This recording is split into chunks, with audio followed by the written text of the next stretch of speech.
میں یوشے بات کر رہا ہوں۔ باقی کے 5 میسیجز میں بھی صرف یوشے نام لکھا ہوا آ رہا تھا۔ مقابل کو آگاہ کرنے کے لیے، جتانے کے لیے نیمل کی آنکھیں کھلی تھیں۔ موبائل پکڑے وہ سنسی ہو گئی تھی۔ اب اس شیطان پر کیا مصیبت آ پڑی ہے جو مجھے فون کر رہا ہے؟ بے سکونی کے ساتھ غصہ بھی اس کے وجود میں پھیلا تھا۔ اتنے سالوں بعد اس کو میرا نمبر کیسے ملا؟ وہ سوچ رہی تھی کہ پھر سے بیل ہوئی۔ وہ جز تھی کہ اٹھائے یا نہ اٹھائے۔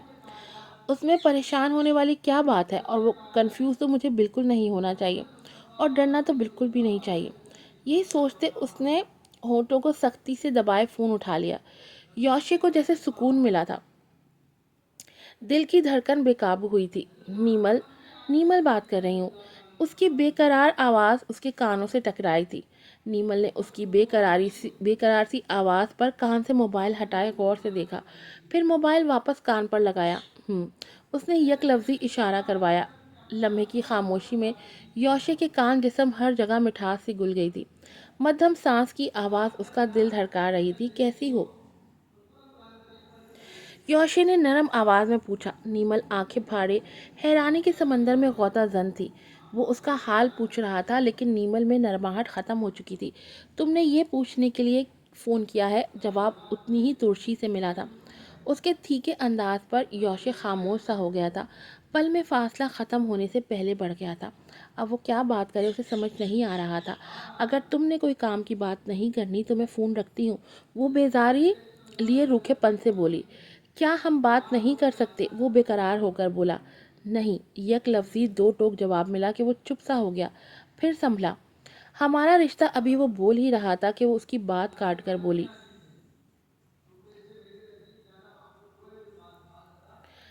نہ میں تم سے بات کرنا چاہتی ہوں اور نہ ہی کسی قسم کا رشتہ رکھنا چاہتی ہوں۔ آئندہ مجھے فون مت کرنا، سمجھے؟ کہتے ہی اس نے ٹھک سے فون بند کر دیا۔ یوشے نے حیرانی سے بند فون کو دیکھا۔ اسے اپنی سماعت پر یقین نہیں ہو رہا تھا۔ یہ کیا بدتمیزی ہے؟ بندہ بات کرتا ہے، حد ہو گئی۔ اس نے ہمت ہار کر پھر فون کیا۔ بیلز جا رہی تھی، پر وہ فون نہیں اٹھا رہی تھی۔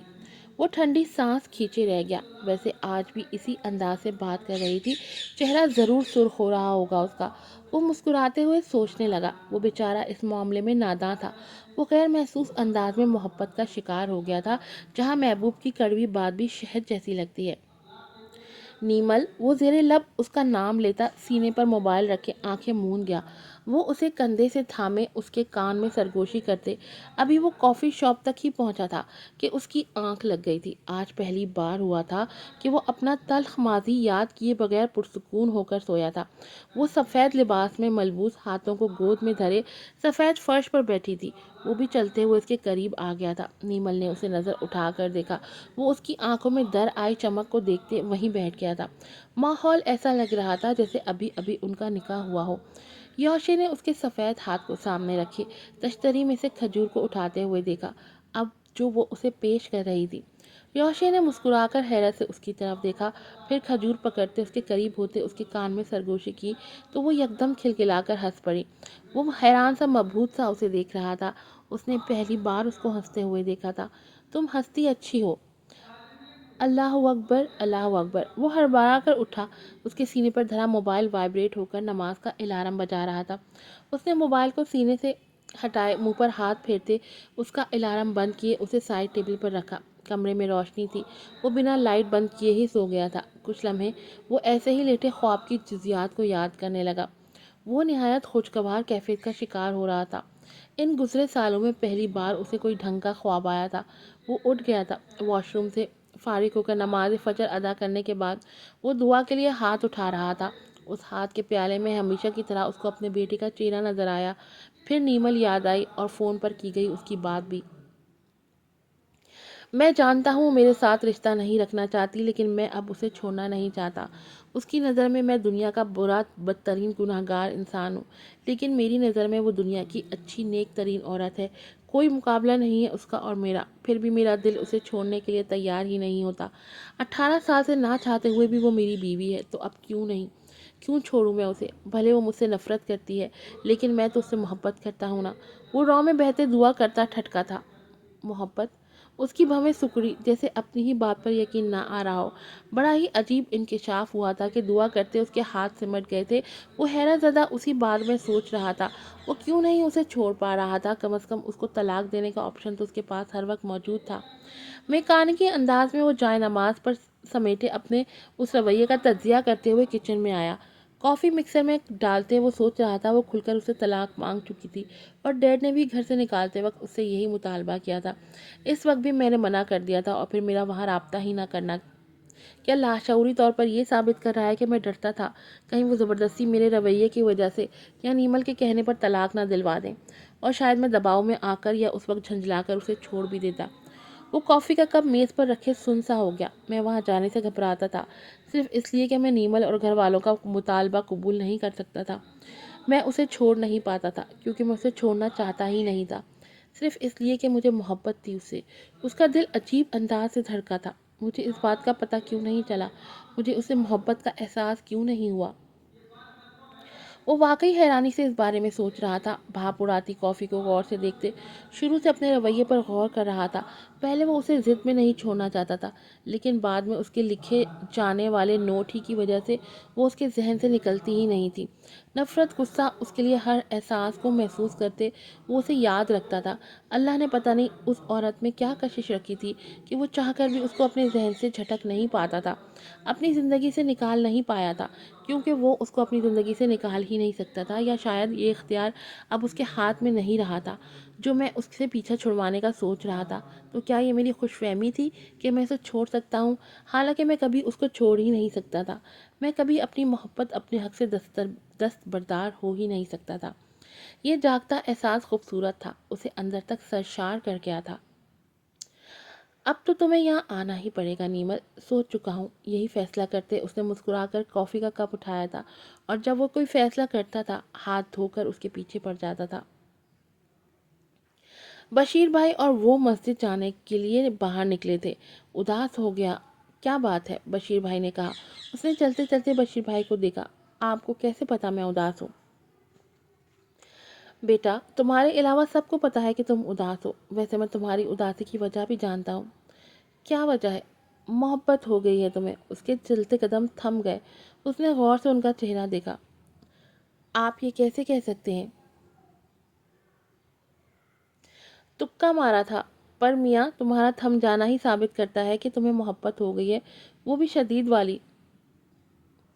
وہ صحیح اندازہ لگا گئے تھے۔ وہ حیران تھا، ان کا چہرہ تکتا رہ گیا، پھر مسکراتے سر گرائے پھر سے چل پڑا۔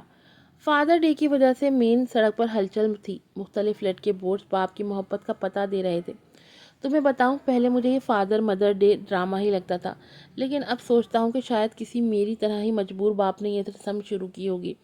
یوشی نے تسلی کے انداز میں ان کے کندھے پر ہاتھ رکھا۔ میں آپ کا بیٹا ہوں نا؟ محبت وفاداری مانگتی ہے یوشی، اور اولاد والدین سے وفادار نہیں ہو سکتی تو اللہ سے کیسے وفا نبھا پائے گی؟ یوشی چپ سا ہو گیا۔ منہ پر پڑ جانے والا یہ تھپڑ اس کے لیے بھی تھا۔ وہ اپنے باپ کو چھوڑ کر کسی اور کا بیٹا بن رہا تھا، شرم کا مقام تھا۔ آج وہ نماز عشاء کے بعد ٹک گیا تھا۔ وہ خاموش سا مسجد میں داخل ہو گیا، لیکن جو الفاظوں کا تھپڑ ابھی بھی بشیر بھائی نے اس کے منہ پر مارا تھا، نماز پڑھنے کے بعد بھی اس کی بازگشت اس کے کانوں کے ارد گرد منڈلا رہی تھی۔ یحییٰ احمد فادر ڈے کے حوالے سے مختصر لیکچر دینے کے لیے سیدھے ہوئے۔ مسجد میں موجود تقریباً 25 لوگ، جن میں جوان زیادہ تھے، ذرا چوکس ہوئے۔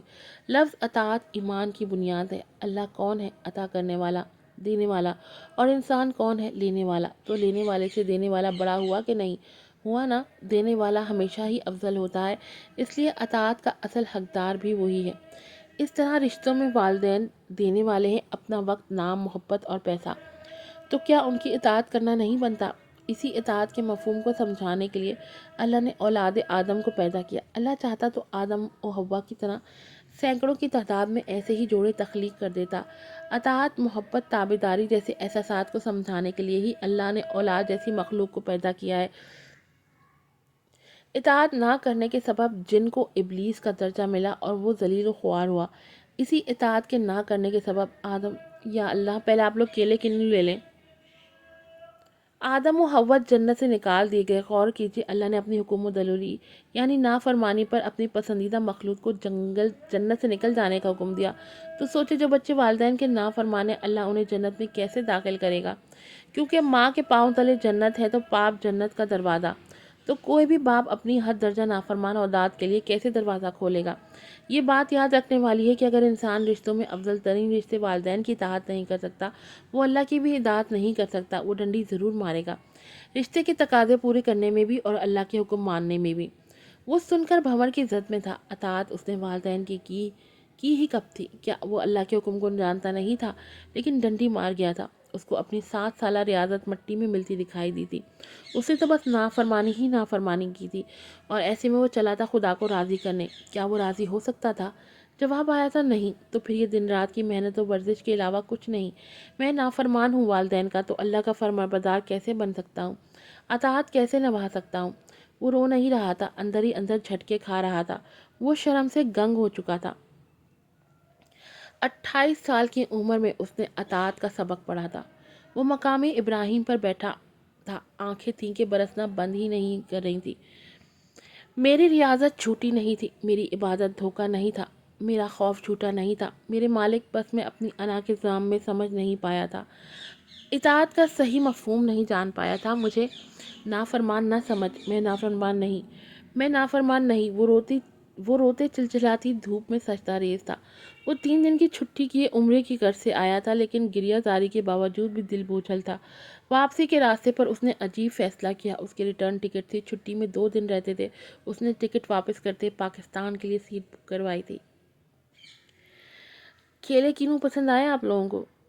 پتہ نہیں آج ان لوگوں کو کیا ہوا ہے، میں آج اتنے اچھے موڈ سے وائس اپ کرنے کے لیے بیٹھی تھی، انہوں نے میرے سارے منہ کی ریڑھ لگا دی۔ کبھی کوئی 3 ڈبے بیچ رہا ہے، کوئی کیلے بیچ رہا ہے، کوئی کینو بیچ رہا ہے۔ صبر کر جاؤ تھوڑی دیر یار۔ سارے میرے موڈ کی ایسی کی تیسی ہو گئی، بار بار بیچ میں رکنا پڑتا ہے۔ پھر پتہ ہے بندہ اتنے 100 کام میں سے ٹائم نکال کر بیٹھتا ہے وائس اپ کرنے کے لیے، بیچ میں ایک دفعہ روکو نا تو وہ ایپیسوڈ رات تک کی دوبارہ ڈب نہیں ہوتی، وہ پھر رہ ہی جاتی ہے۔ اور میں یہ چاہتی ہوں میں بیٹھوں، میں ایک ایپیسوڈ ڈب کر کے وہ پوری کمپلیٹ کر کے ہی اٹھوں، لیکن ان لوگوں نے تو آج میرے ساتھ بیر باندھ لیا ہے یار۔ توبہ، صبح سے یہ 10واں ہے، سمجھ نہیں آ رہا لوگوں کے گھر اتنے 3 ڈبے کہاں سے آتے ہیں جو صبح سے لے کے شام تک 3 ڈبے ہی بیچتے رہتے ہیں۔ اللہ، برابر میں میرے نا مسجد ہے، وہاں پہ انہوں نے مائک کھول لیا، یہ 3 ڈبے اس کے ختم نہیں ہو رہے، اس کے کینو کیلے کوئی نہیں خرید رہا، سارے لوگوں نے مل کے مجھے باولا بنا دیا۔ آپ لوگ پلیز ریویو دیجیے گا، پھر ملوں گی۔ السلام علیکم۔